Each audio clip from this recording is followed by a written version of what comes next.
Hello guys, and welcome to another one of my Fortnite videos. I have been asked to go through the weekly items, the event items, to share my opinion on them, to tell you guys if there are things in here I feel you should be buying, and the ceiling electric field is, in my opinion, a must-have.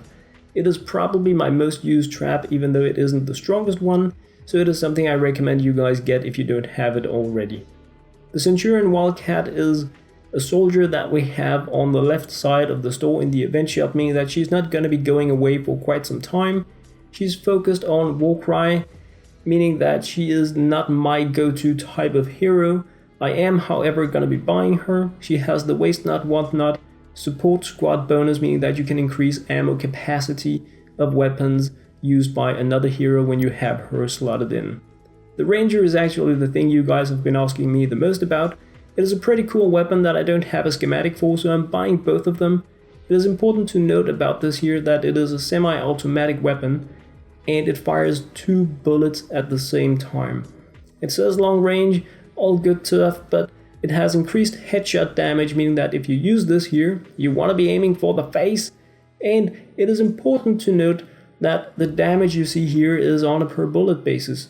So when you look at the DPS and the perks for this weapon, you need to consider that you're shooting 2 projectiles at once. It is really important because it comes down to how the perks really work based on how I understand it in the game. Besides these things, we have the Trailblaster buzz, we have the pure drops of rain, all that stuff. The ceiling electric field I feel is the most important thing you want to be getting.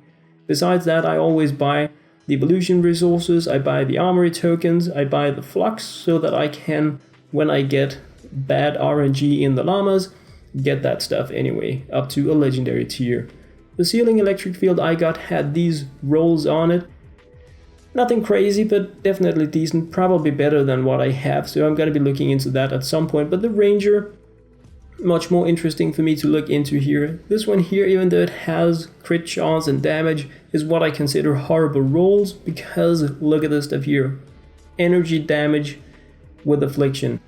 For me, in order for a weapon to be considered usable, I need a minimum of energy damage with affliction on the perks. I would like to have an actual element with affliction, as in fire, water, or nature. But if I can't get that, I will settle for energy damage with affliction. It is a must-have on the weapons for me to say, this has good rolls. And it is crazy important for me in terms of end-game playing. I don't have that many really good weapons with these really crazy rolls, but I'm hoarding stuff, waiting for it to, for them to give us the perk reroll system so that I can do things better with that. The Centurion, as we have here, a Wildcat, I'm leveling her up just as I did with the weapon, gonna be going power level 82, showing you guys the headgear, the black bling, all that kind of stuff, and I'm just gonna be briefly going through Trailblaster Buzz as well without leveling her up, because she's not gonna be a character that I'm gonna be playing anytime soon, unless of course they change the Outlanders like crazy once again. Regardless, the Centurion soldier, like I said, Warcry themed. You have a lot of things for the Warcry, and you have some things for the Shockwave. She has a frag grenade, not one of the good ones, so boo-hoo her. But this is, you really want to be into using the Warcry ability in order for you to benefit crazily from playing the Centurion Warcry. No, the Centurion Wildcat. And that is really why she isn't one of my type of heroes. I am very bad at remembering to use it. I have the Trailblaster AC, but I also have now 2 of these Trailblaster Buzz heroes, and just looking into her, like I said, she has the Shock Tower. Being an Outlander, she has increased loot options. The thing that many use her for is the periodic damage tactical bonus that she has for constructors, so that your decoys will deal periodic damage. But looking into her more specifically, what she can do for you, she has a Shock Tower, one of the best in the game. Of course, the Loot Tower and a Teddy. Her Shock Tower can get a total duration increase of 4 seconds, so that is pretty cool. Her Teddy can shoot longer, so that's also a decent thing. Of course, you can go in the zone, and her Teddies slow down opponents when they are hit by it. So that is also useful. She can slow down opponents. Her shock tower, again, it can hit more opponents, so it can last longer, it can hit more opponents. She has the anti-material charge, then she has the impossibility matrix that allows you to have a shorter cooldown on your shock tower and your teddy towers when you use a fragment, which I think they should just give everybody for free, and increased damage on the shock tower. So she has like a decent mix of these tower-like abilities. She looks absolutely amazing, but I don't really feel she has anything like unique and extra in there to make her worth playing. That is my opinion on it completely. Shooting my very first shot here with the Ranger, you can see the affliction damage popping up there. It's gonna be hitting over 6 seconds, with the last tick being the highest damaging one. This is obviously a weapon you want to be going headshot damage with, so slotting in something such as your Urban Assault Headhunter is gonna be like a really good thing. She's out on an expedition for me, so I can't really take advantage of her at this moment. As with most other soldiers, playing them correctly is about using their abilities, and like I mentioned before already and in loads of other videos, I'm horrible at remembering to use the Warcry ability.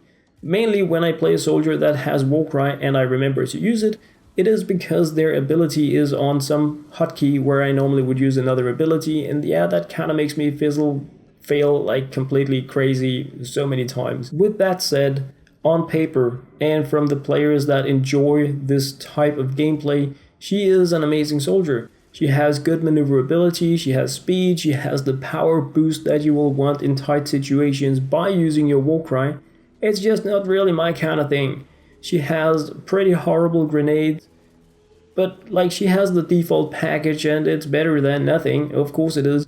I do feel like the most important ability for me for a soldier to have in the game is actually the shockwave, because it gives you a nice clearing, get out of trouble option in the game. It is cool for many missions, including survivor missions, where you really need to get husks away from these survivors that are like in trouble. So you can use the shockwave in a lot of different options, also jumping down from buildings. I know that's more like a fun kind of thing, but it is a thing because playing is much more than just getting that burst damage in that like 1 second where you really need it in a specific mission. It's all about like giving you enjoyable gameplay in the long run. That is how I feel about it anyway.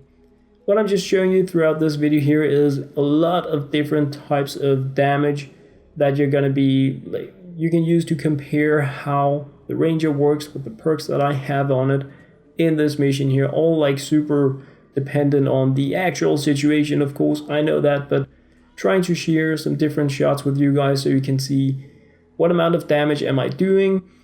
And what that really leads me to talk a little bit about again is the fact that this weapon fires 2 projectiles at a time. So why is that important?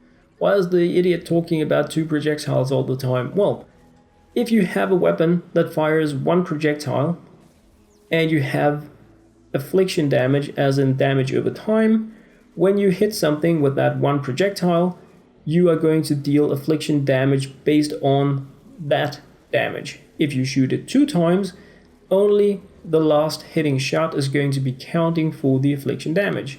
And when you are shooting with the Ranger, you fire 2 projectiles.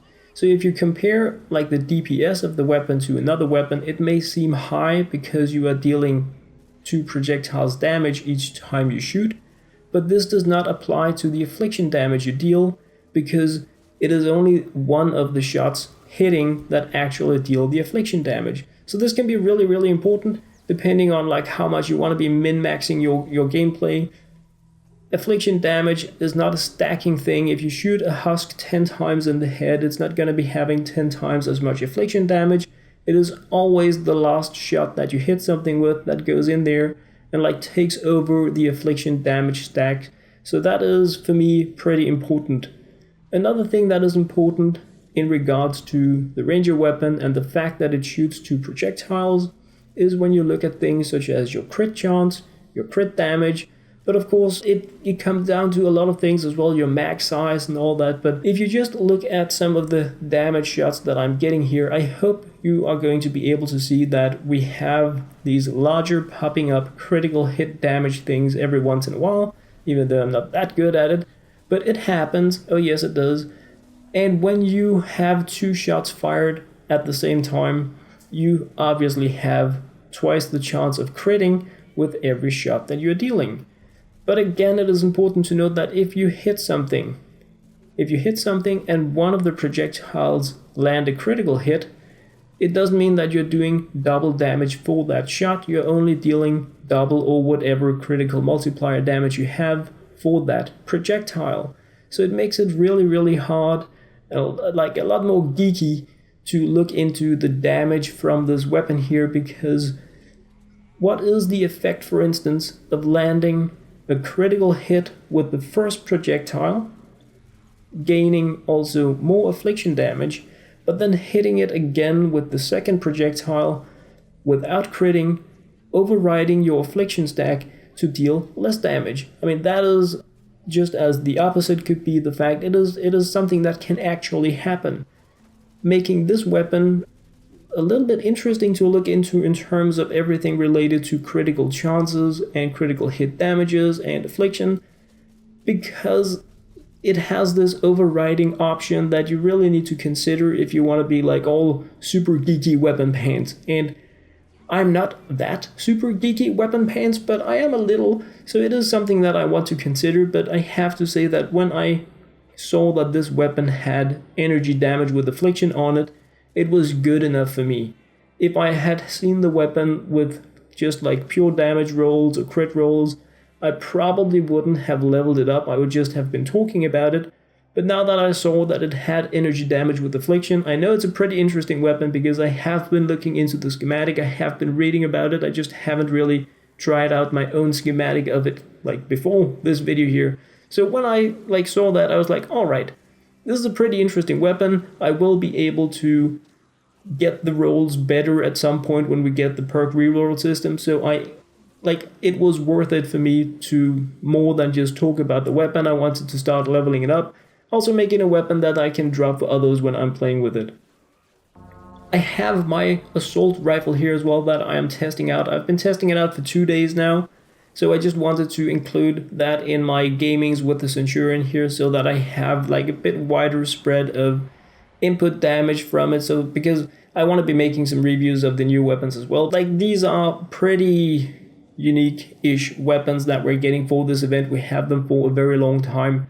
So before talking about them, just, I'm buying it, I'm talking about it, look how fun it is, I wanted to get like beep loads of data on it. So I've been playing with the neon rifle, the sniper, for since day one of the event, and I've been playing with this rifle here, the assault weapon, for a few days as well. And hopefully when I have really fooled around with it, I want to be digging a bit more into those weapons as well for the new event stuff. So it's gonna be coming, it really is. I just want to have a bit more to say about it when I actually do it. The last thing that I want to dig into in this video here, where I am going through the things from the event store, because that was actually the request. So sometimes I just talk way too much, but it is of course the ceiling electric field.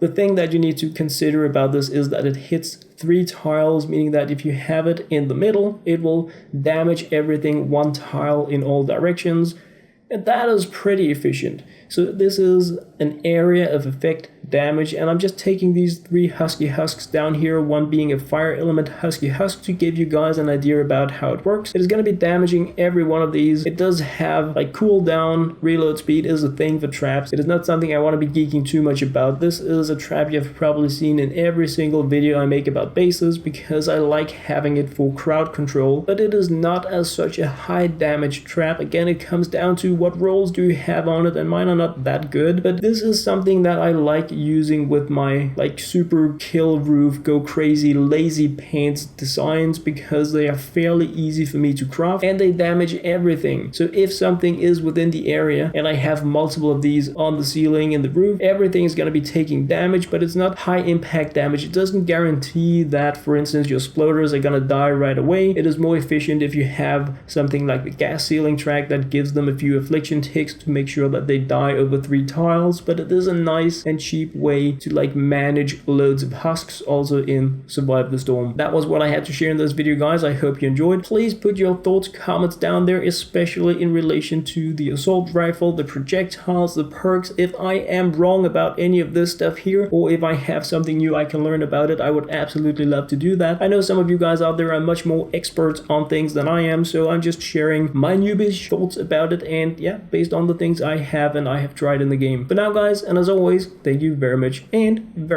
for watching.